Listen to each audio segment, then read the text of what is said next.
The Viennese Enigma, a story of espionage featuring Inspector Price. Please like, share and subscribe, and thank you for listening to this feature presentation. Chapter 1. A Distressed Lady's Plea. The rain lashed against the fogged windows of the Reform Club, softening the sounds of voices and the clinking of glasses within. The club, a bastion of British decorum and quiet contemplation, was alive with the murmur of political discussions, cigar smoke curling in the dimly lit reading room, and the occasional rustling of newspapers as gentlemen of standing dissected the world's affairs. Inspector Price sat in a high-backed leather armchair by the fire, a copy of the Times spread before him, though he had not turned the page in some minutes. His mind had been dwelling not on the affairs of the Empire, but on the simple pleasure of a quiet evening, a luxury seldom afforded to a man in his line of work. He had just reached for his brandy when a shadow fell across his paper. Price glanced up, expecting a waiter or one of the club's senior members, but instead he found himself looking at a young woman. This was unusual. The Reform Club was not a place for women, save for the occasional visit by an ambassador's wife or a duchess under exceptional circumstances. And yet, here she stood, poised, elegant, and utterly out of place. "I beg your pardon," she said in a voice that was soft yet firm, the kind of voice that belonged to a woman accustomed to being listened to. "You are Inspector Price of Scotland Yard, are you not?" Price took her in with an analytical eye. She was tall, dressed in a deep blue travelling coat that dripped from the rain, the fabric clinging slightly to her frame. A hat, adorned with a single feather, sat at a slight tilt on her golden-brown hair. But it was her face that struck him the most. There was beauty, certainly, but it was the kind of beauty sharpened by intelligence. Her large grey-green eyes held a quiet desperation, though she masked it well behind a carefully composed expression. "You have the advantage of me, miss." Lady Evelyn Harrington. That name carried weight. The Harringtons were an old family, respected and deeply entrenched in political and military circles.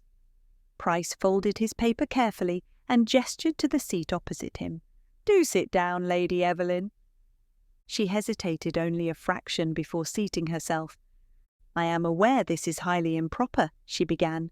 "I had to persuade the maitre d' rather strenuously to let me enter, but I had no choice. I need your help, Inspector." Price took a slow sip of his brandy, waiting. "My fiancé, the Duke of Wexley, has been arrested in Vienna." That was enough to make even Price pause. "Vienna?" "Yes." She exhaled as though saying it aloud made the situation more real. "The Austrian authorities have accused him of espionage. I assure you, Inspector, it is absurd. Benedict?" She faltered for a moment before composing herself again. "The Duke has never been involved in anything of the sort. He was in Vienna for diplomatic discussions on behalf of the British government, but now he is being held as a spy. If he is not released soon, he may never leave Austria at all." Price set his brandy down. "What evidence do they claim to have?" "That I do not know." Her hands tightened around each other. "The newspapers are already spinning all sorts of stories, and the government will not tell me anything concrete. I have sent telegrams, written letters, pleaded for information, but all I receive are vague reassurances that the matter is being handled." Her expression darkened. "Which means they are doing nothing." She leaned forward slightly, her urgency palpable. "I need someone who will truly investigate, someone who will uncover what is really happening. And I have been told there is no finer detective in England than you, Inspector Price." Price had been called many things over the years, shrewd, unrelenting, even troublesome by some at Scotland Yard, but never had a lady of standing come to him in quite this manner. He steepled his fingers. "And if it turns out that your fiancé is guilty?" Her eyes flashed. "He is not. But if he were, he is not. The firmness in her voice left no room for argument. Price exhaled and regarded her thoughtfully. The request was dangerous, diplomatically fraught. The Austro-Hungarian Empire was a delicate place to meddle, and if he was to investigate this, it would have to be done quietly, delicately. "Why do you believe he is innocent?" he asked finally. "Because I know him." Many women have believed in the innocence of men they later discovered to be guilty. Her face tightened, but she did not waver. "Benedict is no fool, Inspector. He has spent his life serving the Crown in various diplomatic roles. He is a man of honour. He would never betray his country." Price nodded slowly. "And you said you have already appealed to the British government?" Her jaw tensed.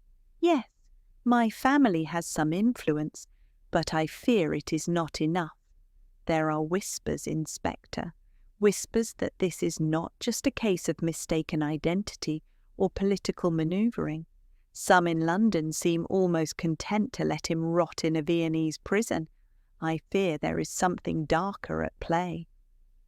That caught Price's attention. He had been in the business long enough to recognise when something was amiss, and this had all the hallmarks of a case that ran deeper than it appeared. He studied her once more, then reached into his pocket, retrieving a cigar and rolling it between his fingers. "You do realise that if I go to Vienna, there may be no safe return?" She met his gaze without hesitation. "Yes." "And that if I find something you would rather not hear, I will not shield you from the truth?" "I expect nothing less." Price exhaled. He had been expecting a quiet winter in London, perhaps the occasional murder to solve, but nothing more. And yet, here he was, drawn into something that smelled of intrigue, of danger, of a web not yet untangled. He flicked his gaze toward the window, where the rain had eased into a steady patter against the glass. Vienna, a city of music and spies, of gilded opera houses and darkened alleys. He had been once before, years ago. It seemed it was time to return. He looked back at Lady Evelyn. "Then I shall leave for Vienna within the week." A breath she had not realised she had been holding escaped her lips. "Thank you, Inspector." Price simply nodded, finishing his brandy in one smooth motion. "Tell me everything you know." Chapter 2. A Diplomatic Dilemma. The rain had not ceased by the time Inspector Price stepped out of the Reform Club, the cold wind slicing through the streets of London like a knife. Gas lamps flickered in the gloom, casting a pale glow over the wet cobblestones as hansom cabs rattled past, their wheels splashing through puddles. Price turned up the collar of his coat, deep in thought. Lady Evelyn's plea had been urgent, but urgency alone was never enough to move the British government. If the Duke of Wexley was being held in Vienna on charges of espionage, there was more to this than a simple misunderstanding. Price had no illusions. This was not merely a case of proving a man innocent, but of navigating the murky waters of diplomacy, where truth was often the first casualty. He had barely reached the corner of Pall Mall when a liveried messenger approached him. "Inspector Price?" Price paused. "Yes." The boy produced an envelope, its seal marked with the insignia of the Foreign Office. "Urgent correspondence, sir." Price accepted it, slipping the envelope into his coat without a word. He had already suspected that Lady Evelyn's request would not go unnoticed. An hour later, Price found himself in the hallowed halls of the Foreign Office, seated in the office of Sir Charles Ashworth, a senior official who wielded tremendous influence. The room was a reflection of its occupant, severe, precise, and lacking any hint of warmth. A globe stood in the corner, its surface marked with the delicate lines of empire.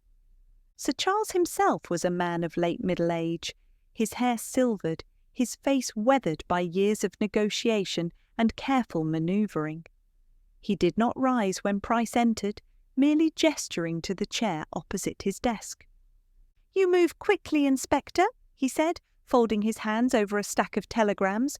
"I had only just received word of Lady Evelyn's rather direct approach to you." Price took his seat, unruffled. She was most persuasive. Sir Charles gave a wry smile. "Yes, the Harrington women tend to be—" He exhaled, studying Price for a moment before continuing. "I presume she asked you to investigate the Duke of Wexley's situation?" "She did, and I agreed to go to Vienna." Sir Charles leaned back in his chair, his gaze shrewd.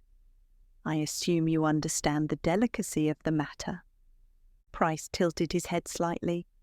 "Delicacy? A British aristocrat is sitting in an Austrian prison on charges of espionage. That seems rather blunt to me." Sir Charles sighed.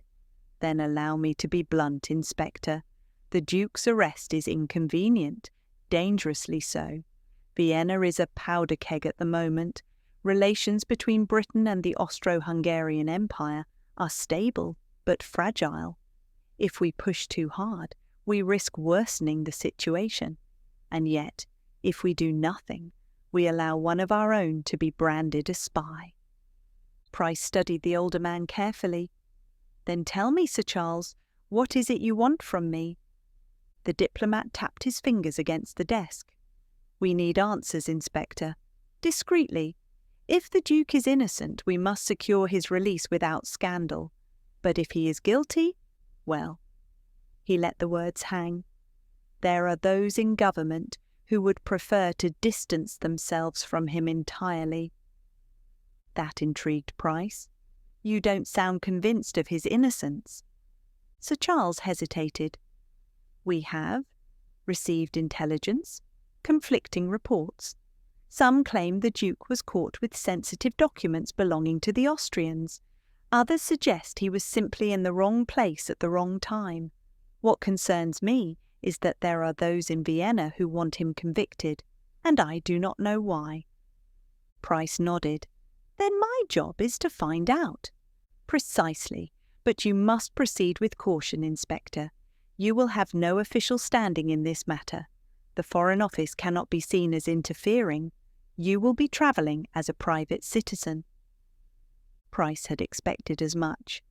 "And what assistance, if any, will I receive?" Sir Charles opened a drawer and withdrew a leather folder. "Inside you will find documents authorizing your passage to Vienna, as well as introductions to certain individuals who may be of use to you. Among them is our envoy, Sir Hugo Langley, stationed at the British Embassy. He has been briefed on your arrival, though I advise you to trust him only as far as necessary. Diplomats are creatures of self-preservation, after all."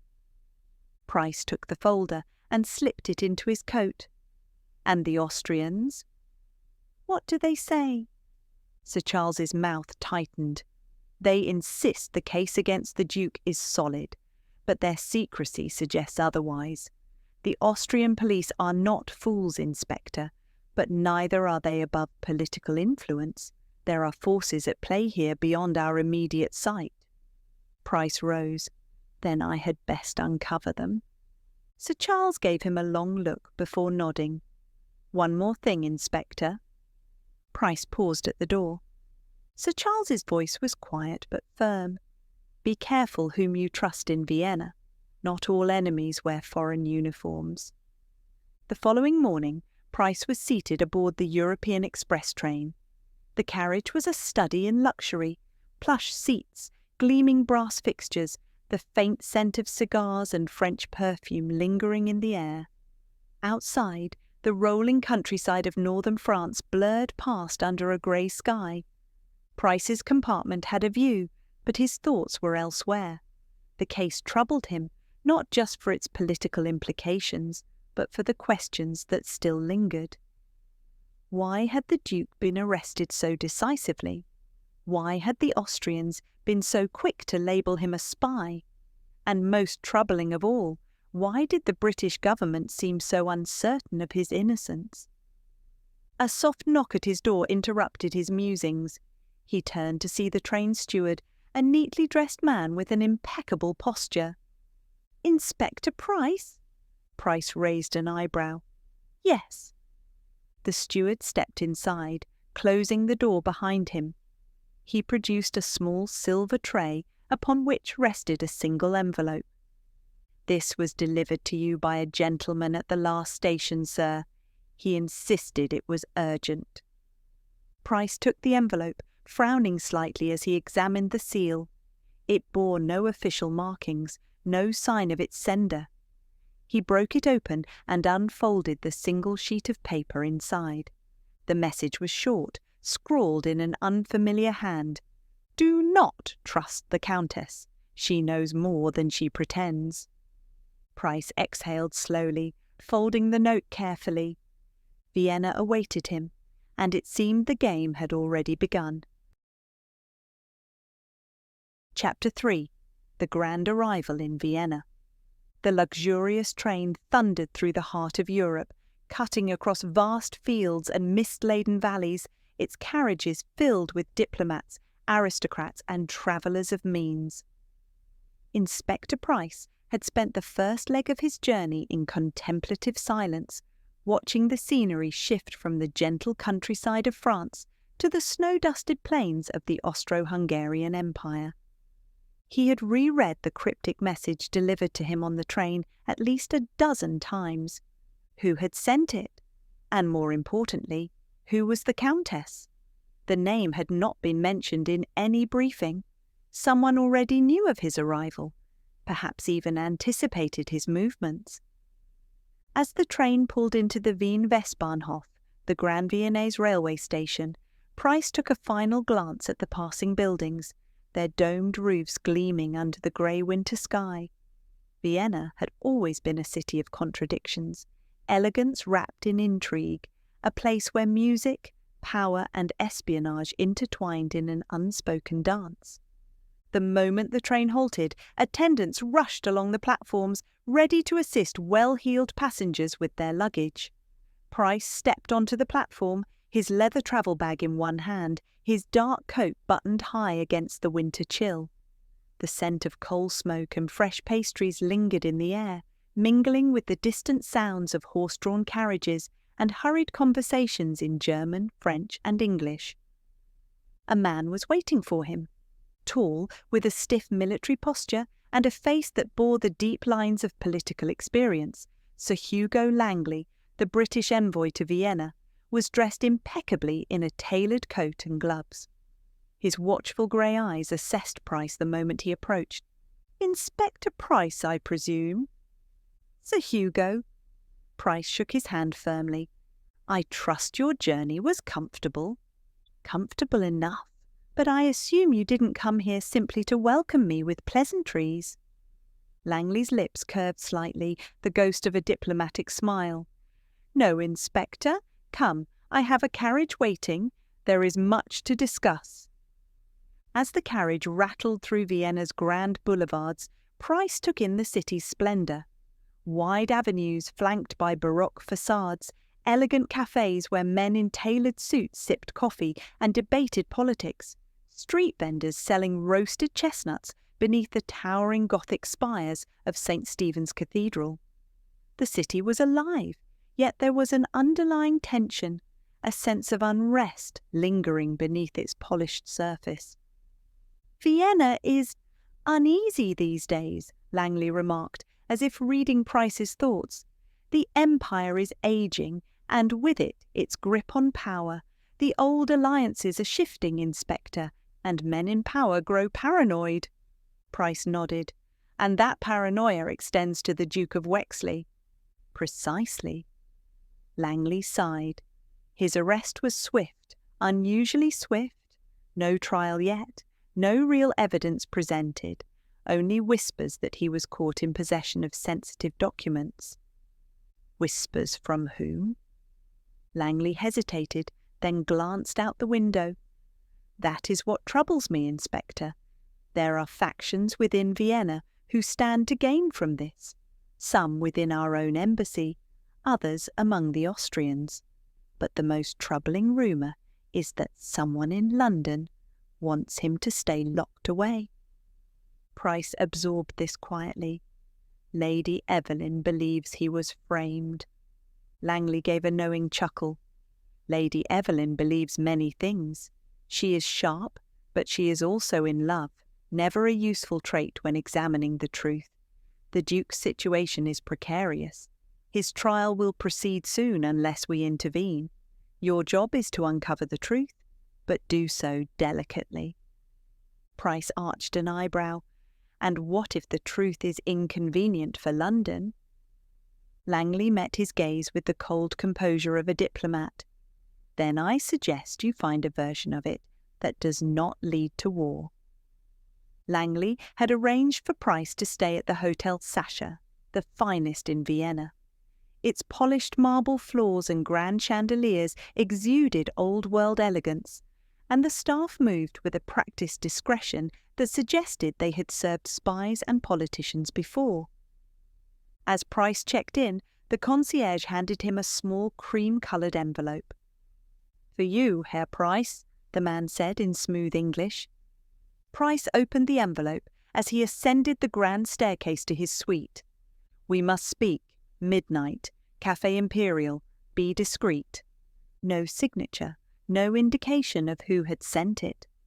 He sighed, slipping the note into his pocket. Vienna had welcomed him with open arms and hidden daggers. Later that evening, Price dined in the hotel's opulent restaurant, a setting of velvet chairs, crystal chandeliers, and the distant hum of a string quartet.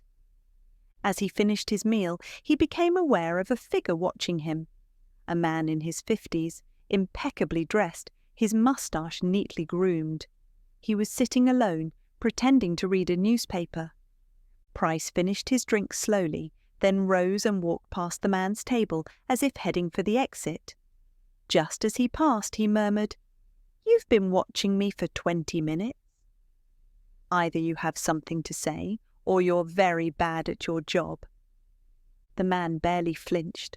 After a beat, he folded his paper and murmured, "Be careful, Herr Inspector. This is not London. Here, people vanish." Then he stood, placed a few coins on the table, and disappeared into the crowd before Price could follow. The Café Imperial was a grand establishment, frequented by diplomats and spies alike. The scent of freshly brewed coffee and cigars lingered in the air, and a few late-night patrons whispered over brandy. Price arrived just before midnight, taking a seat near the back. He had barely settled when a woman in a dark green gown approached him. "Inspector Price!"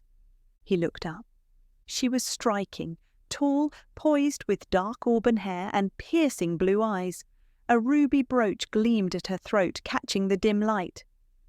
"I am Countess von Albrecht," she said, her voice smooth as silk, "and I believe you are here to uncover the truth about the Duke of Wexley." Price gave her an unreadable look. "That depends." "Are you here to help me, Countess?" Her lips curved into a knowing smile.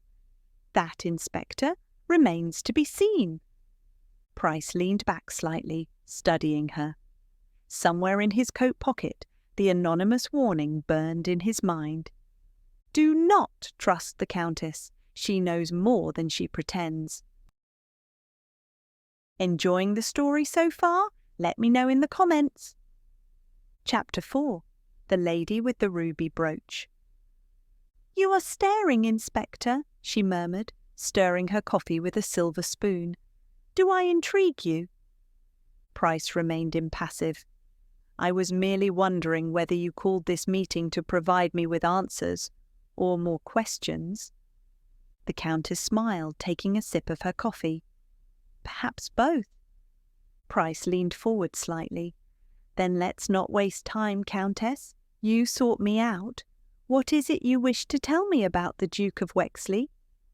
She placed her cup down gently, folding her gloved hands in front of her. "I am here to warn you, Inspector. The Duke is caught in a very dangerous game, one he did not even know he was playing. And if you are not careful, you may find yourself in the same position." Price arched an eyebrow. Then perhaps you should enlighten me as to what this game is." The Countess glanced around subtly, as if ensuring no one was listening. Then, lowering her voice, she said, "The Duke did not steal the documents. He was given them." Price narrowed his eyes. "By whom?" A flicker of amusement crossed her face. "If I knew that, I would not need to meet you in secret, would I?" Price studied her. She was clever, measured in her words, revealing just enough to pique his interest, but not enough to expose her own position. He had dealt with women like her before, women who lived in a world of whispered secrets and veiled threats. "You said he didn't know he was playing this game. Then why was he in possession of the documents at all?" The Countess exhaled softly. "A clever trap. Someone placed them in his belongings, knowing he would be caught with them. He was never meant to leave Vienna." Price considered this. "And why should I believe you?" She tilted her head slightly. "Because if you do not, the Duke will hang as a spy, and you will have failed before you have even begun." Price did not react, but the words settled deep in his mind. If what she was saying was true, then this was far more than an unfortunate misunderstanding. The Countess reached into the delicate beaded clutch on the table and withdrew a single folded piece of paper. "You should visit the Grand Hotel am Hof. There is a man who may help you. His name is Ernst Meyer. If you tell him I sent you, he will speak." Price took the paper and slipped it into his coat. "And why are you helping me, Countess?" A slow smile. "Perhaps I enjoy the thrill of playing a dangerous game." Price met her gaze evenly. "Or perhaps you have something to gain from this." Her smile did not fade. Perhaps. He had more questions, but before he could ask, the Countess rose gracefully from her seat. "I must go, Inspector. Vienna is not safe at night, not even for me." Price stood as well, inclining his head. "One last question, Countess." She paused, raising an eyebrow. "Who sent me a note warning me not to trust you?" Her lips parted in amusement. "Ah, so you are already receiving warnings about me." She leaned in slightly, her perfume a mix of jasmine and something more mysterious. "Tell me, Inspector, does that make you trust me more or less?" Before he could answer, she turned and walked away, disappearing into the shadows. Inspector Price stepped out into the cold Viennese night, adjusting his coat against the chill. The city was quieter now, the grand avenues nearly empty, save for the occasional cab rattling over the cobbled streets. Gas lamps flickered, casting long shadows, and Price had the distinct feeling that he was being watched. He moved deliberately, making his way toward his hotel, but as he turned down a narrower street, he heard the faint sound of footsteps behind him. He stopped. The footsteps stopped. A game, then. Price reached into his coat, his fingers brushing against the handle of the small revolver he always carried. Then, instead of continuing forward, he turned sharply into a darkened alley, pressing himself against the wall. He waited. A moment later, the footsteps resumed, hesitant now. Closer. Price moved fast. Spinning out from the shadows, he grabbed the figure by the collar and slammed him against the stone wall, his revolver pressed against the man's ribs. The man let out a shocked gasp, his eyes wide. He was young, no more than 20, and dressed in the uniform of a hotel attendant. "Who sent you?" Price demanded. No one, sir," the man stammered in heavily accented English. "I was only delivering a message." Price frowned. "What message?" The young man hesitated, then shakily reached into his coat and pulled out a small envelope, sealed with black wax. Price took it, keeping his grip firm. "Who gave this to you?" The boy shook his head. "I do not know, sir. A man in a hat. He paid me to deliver it to you." Price released him with a push. "Go." The young man wasted no time, bolting down the street. Price stepped beneath a nearby gas lamp and examined the envelope. No name, no markings, just the wax seal. Breaking it open, he unfolded the small piece of paper inside. Only 2 words were written: "Go home." By the time Price returned to his hotel, his mind was brimming with questions. He locked the door to his suite, sat down at the small writing desk, and spread the 2 notes he had received side by side. One telling him to meet the Countess, the other warning him away. A deliberate game was unfolding, and he was being pulled into it from all sides. As he poured himself a measure of brandy, there was a sudden knock at the door. Price set down his glass, his fingers instinctively reaching for his revolver. Another knock. Then a voice, low and urgent. "Inspector Price, let me in. We must talk." Price moved to the door but did not open it. "Who are you?" "Ernst Meyer. The Countess sent me." Price hesitated for only a moment before unlocking the door. The man who stepped inside was thin, nervous, his coat damp from the night air. He shut the door behind him quickly, as though afraid someone had followed him. "You are in great danger, Inspector," he whispered. "I know what really happened to the Duke, but if they find out I am speaking to you, we will both be dead before morning." Price folded his arms. "Then start talking." Meyer swallowed hard. The Duke was not framed by the Austrians. He looked up, his eyes dark with fear. It was someone from the British Embassy. Chapter 5. Shadows in the Opera House. "You said someone at the British Embassy framed the Duke," Price said, his voice calm but firm. "Who?" Meyer swallowed hard. I do not know their name, but I do know that this was planned. The documents that were found on the Duke were not stolen from the Austrians. They were placed in his possession intentionally." Price narrowed his eyes. For what purpose? "To discredit him," Meyer whispered. "To make it seem as though he were a traitor. To remove him from Vienna. Permanently." Price studied the man, noting the slight tremor in his hands, the sweat beading on his forehead despite the cold. He was terrified, and with good reason. "Why should I believe you?" Price asked. Meyer exhaled sharply. "Because I was the one who intercepted the original message about the documents. I saw the orders. Someone within the British delegation arranged for them to be placed in the Duke's personal belongings." Price leaned, crossing his arms. "Then why are you telling me this now?" "Because they know I saw it." Meyer's voice was barely above a whisper. "I am being watched. If they discover I've spoken to you, I am as good as dead." Price regarded him for a long moment. "Who else knows?"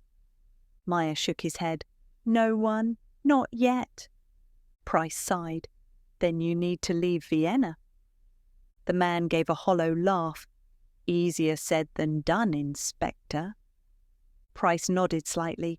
He had seen this before. Men trapped in the shadows of power, caught between greater forces, crushed before they could escape. There was a knock at the door. Meyer flinched so violently he nearly stumbled backward. Price tensed, gripping the revolver at his waist. "Stay here," he murmured, before stepping toward the door.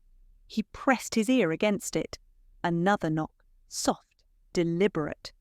With one swift motion, Price unlatched the door and pulled it open just enough to see the figure standing there. A hotel bellboy. "Message for you, Herr Price," the young man said, holding out a folded note. Price took it and with a nod shut the door again. He unfolded the note under the flickering lamplight. "Vienna State Opera, midnight. You are being watched. Come alone." No signature, no name. Price looked up at Meyer. "I suggest you disappear for the night. Meet me tomorrow, same time, same place." Meyer nodded quickly, already pulling up the collar of his coat as he moved, preferring to slip away unseen. Price glanced at the note again, his jaw tightening. Someone wanted to meet him at the opera house. Someone who knew he was being watched. By the time Price arrived at the Vienna State Opera, the night had deepened into a cold, misty haze.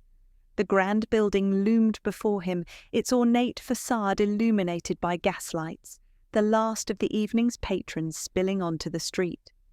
A performance had just concluded, and well-dressed gentlemen in top hats and fur-lined coats escorted ladies in glittering gowns to their waiting carriages.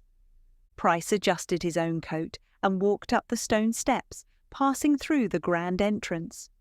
Inside, the opera house was a marvel of Baroque luxury, towering columns, sweeping marble staircases, and golden chandeliers that bathed everything in a warm glow. But he wasn't here to admire the decor. He moved swiftly through the halls, his eyes scanning for any sign of a familiar face. The note had given no further instructions, and instinct told him that whoever had sent it wanted privacy. He took the stairs, stepping onto the dimly lit third-floor balcony, overlooking the vast empty stage below. The air smelled of old velvet and candle wax. Then a whisper. Inspector Price. He turned sharply. A woman stepped from the shadows, the Countess von Albrecht. Price sighed. I should have known. She smiled slightly, stepping closer, her gown shimmering in the faint light. Did you think I would let you wander Vienna alone? There are eyes on you, Inspector, not all of them friendly. Price crossed his arms. So you arranged this little meeting? I did, she admitted, moving to the balcony railing, because you needed to hear the truth. Price watched her carefully, then start talking. The Countess exhaled. The Duke of Wexley is innocent. That much you already suspect. But the ones who arranged for his downfall are not Austrians. Go on. The documents he was caught with were planted by an agent within the British delegation. Price raised an eyebrow.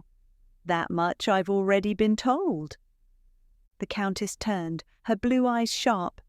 Then let me tell you something you do not know, Inspector. This is not just about Wexley. Price frowned. What do you mean? This is part of something much larger. There are men in London who wish to ensure that certain obstacles are removed before they can interfere in British foreign policy. The Duke was only the first. Price's expression darkened. And who are the others? Before she could answer, a sudden noise echoed from the far end of the corridor. Footsteps, not slow, deliberate ones, running footsteps. Price acted instantly. He grabbed the Countess's arm and pulled her back into the shadows as a figure burst into the balcony hall, a gun in hand. A silent shot rang out. The bullet embedded itself into the marble column inches from where they had been standing. Price drew his own revolver, but the assailant was already moving, disappearing down the stairwell. Without hesitation, Price broke into a sprint, giving chase. The attacker ran through the back corridors of the opera house, leaping down staircases, shoving past startled stagehands. Price pursued, the sound of his boots echoing through the halls. The chase spilled out into the streets. Vienna was quieter now, the carriages fewer, the fog thickening around the gas lamps. The figure in front of him darted down a narrow alleyway, and Price followed. Then a trap! Another gunshot, this time from behind. Price barely dodged as a second gunman emerged from the shadows. He turned, fired once. The shot caught the second attacker in the shoulder, sending him sprawling, but the first had already vanished into the darkness. Price bent down over the wounded man, yanking his coat open. No identification, no insignia. But in his pocket, Price found a slip of paper. He unfolded it. Meyer is dead. Leave Vienna before you join him. Chapter 6. A Daring Escape. Inspector Price knelt beside the wounded gunman, his sharp gaze flickering over the man's pale, sweat-slicked face. "You have one chance," Price murmured, his voice deadly calm. "Who sent you?" The man groaned, his hand pressing against his wounded shoulder, but he shook his head. "You should not be here, Englander." His accent was Viennese, but rough, not the polished tones of the aristocracy. A man from the streets, a hired blade. Price pressed his revolver lightly against the man's ribs. "Who gave you the order to kill me?" A wheezy chuckle. "You are already dead. You just don't know it yet." A flicker of motion. The gunman reached for something inside his coat. Price moved faster. He slammed the man's hand to the ground and yanked the object free, a small glass vial filled with a cloudy liquid. Cyanide. Price let out a low curse. "Loyal to the end, are you?" The man's lips curled into something between a sneer and a wince. "Loyalty has nothing to do with it." Before Price could press further, the sound of whistles and hurried boots echoed down the alleyway. The Viennese police. He had no interest in explaining to the Austrian authorities why he was kneeling over a wounded assassin in a back alley with a gun in his hand. He grabbed the slip of paper from the man's pocket, the one with the warning about Meyer, then melted into the shadows before the officers arrived. By the time Price reached Meyer's safe house, the hairs on the back of his neck were already standing on end. The street was too quiet. No signs of movement. No flickering candlelight from within. He moved swiftly, pressing himself against the side of the building before trying the door. Unlocked. A bad sign. Price stepped inside. The air smelled of stale tobacco and something else. Blood. His eyes adjusted quickly to the dimness of the small apartment. A table overturned, papers scattered across the floor. And there, just beyond the hearth, the body of Ernst Meyer. A single bullet wound to the head, execution style. Price exhaled slowly, his mind whirring through the implications. Whoever had wanted Meyer silenced had moved swiftly. They had known he would talk, which meant they had known about his meeting with Meyer, which meant someone was watching him, and not just on the streets, someone close, someone within the British delegation. He crouched near the body, scanning the scattered documents. Most of them were useless, old receipts, notes in hurried German script. But beneath the table he found something curious. A railway ticket, one way, departing Vienna for Budapest at dawn. Price exhaled sharply. Meyer had been trying to run. He had known his time was running out, but someone had gotten to him first. Price stood, pocketing the ticket. He had seen enough. It was time to return to Sir Hugo Langley at the British Embassy. If there was a traitor within the delegation, Langley needed to know, or he needed to explain why he had allowed it to happen. The British Embassy in Vienna was a grand stone building, its facade imposing against the darkened sky. The inspector found Sir Hugo Langley in his office, the older diplomat nursing a glass of brandy, his expression pinched as he glanced up. "Inspector Price," Langley said smoothly, "you look as though you've seen a ghost." "Not a ghost," Price replied coolly. "A corpse. Ernst Meyer is dead." Langley did not react. No widening of the eyes, no sharp inhalation of breath, just a slow sip of brandy. "Unfortunate," Langley murmured. Price took a step forward. Unfortunate? He was executed. Someone within this embassy wanted him dead before he could tell me the truth. Langley sighed and set his glass down.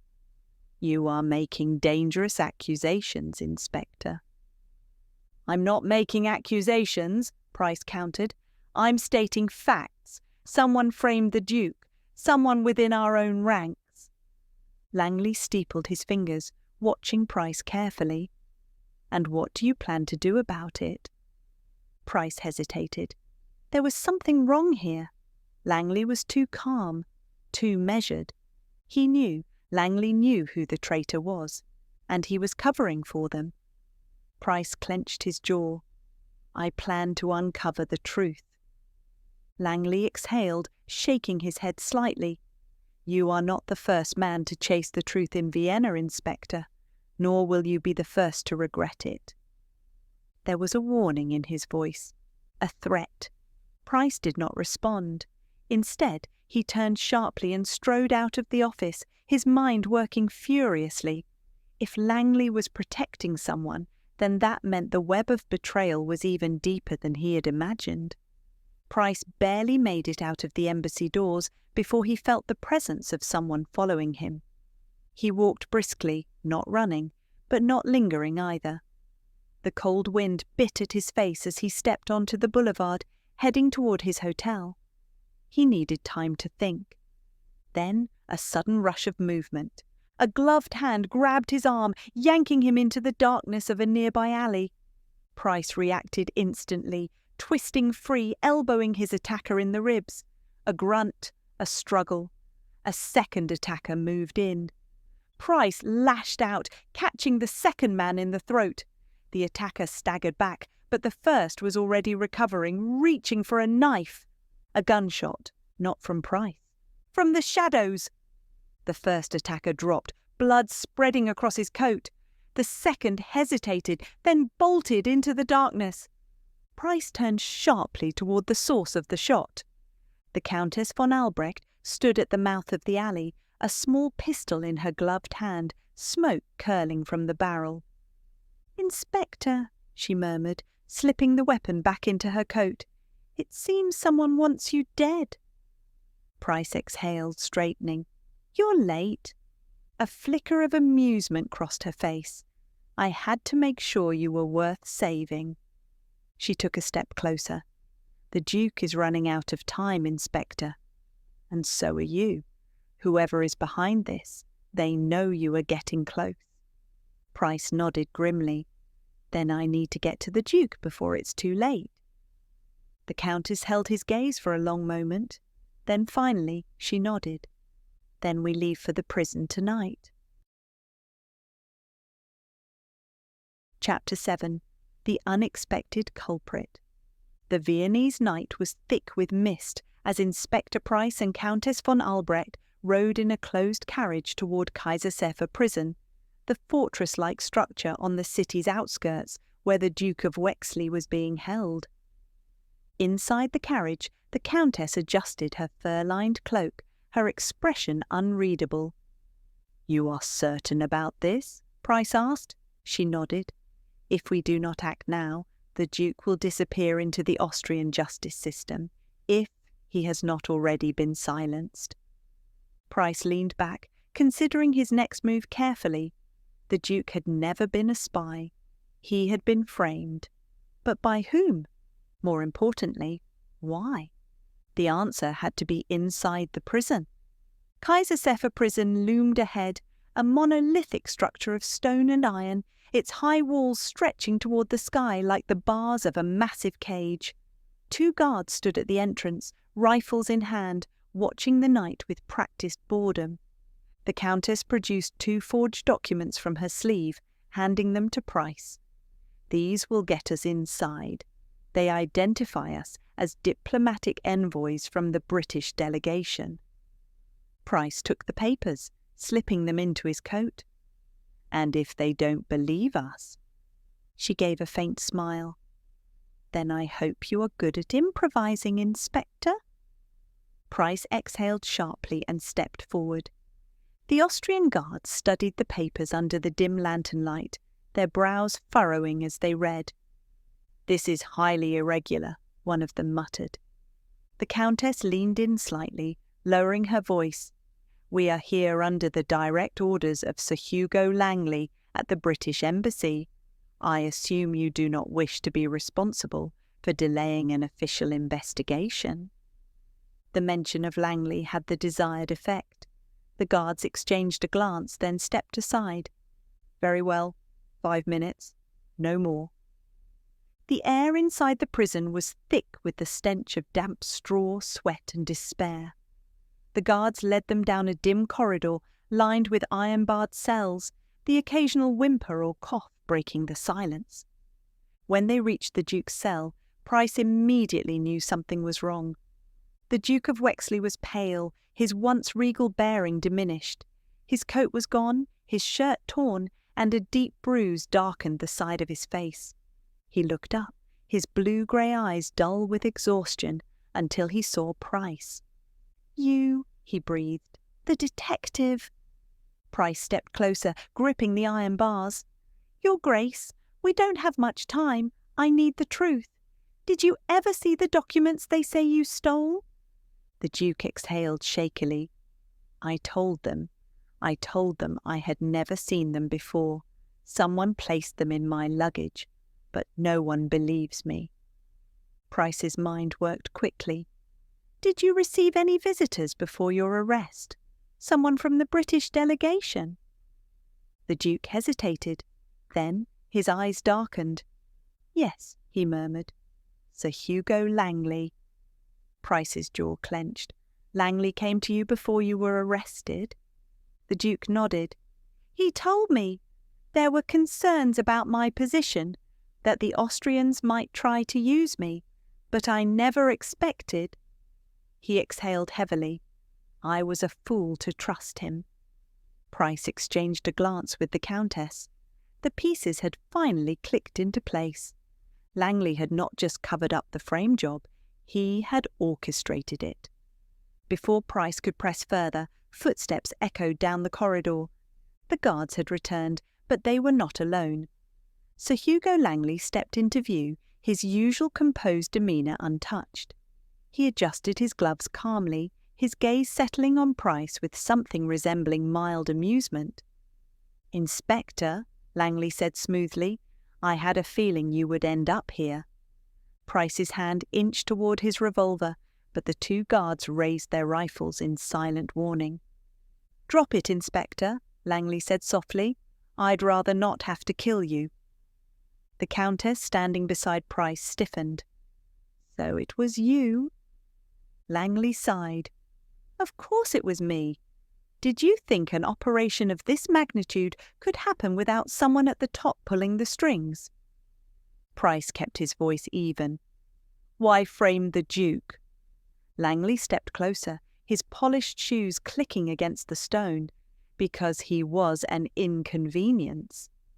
"Inconvenience?" Langley's expression hardened. The Duke was a relic of the old world, naive enough to believe diplomacy was still a gentleman's game. He had no idea how precarious things have become. There are forces at work far beyond Vienna, Inspector. The British Empire must be protected. Price's fingers itched to draw his revolver. "So you sacrificed an innocent man." Langley shrugged. "It was necessary. His downfall ensured that we could place someone more cooperative in his position, someone who understands that Britain's interests must come before all else." "And Meyer?" Price demanded. Langley's expression did not change. "He was an unfortunate liability. Loose ends must be tied, Inspector. You of all people should know that." The cold detachment in his voice sent a rare shiver down Price's spine.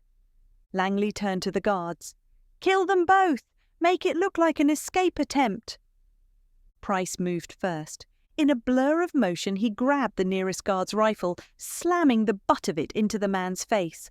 The guard crumpled, but the second raised his weapon.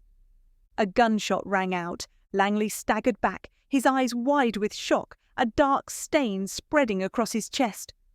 Price turned. The Countess von Albrecht lowered her pistol, her face expressionless.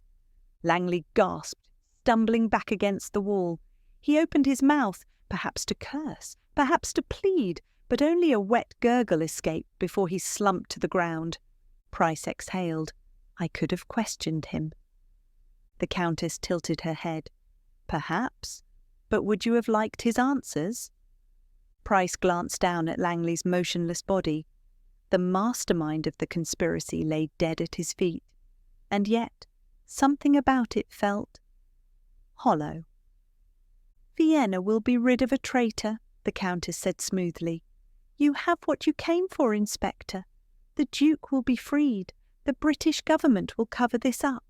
The world will go on." Price watched her for a long moment. "And you?" She smiled slightly. "I am always exactly where I need to be, Inspector." A cryptic answer.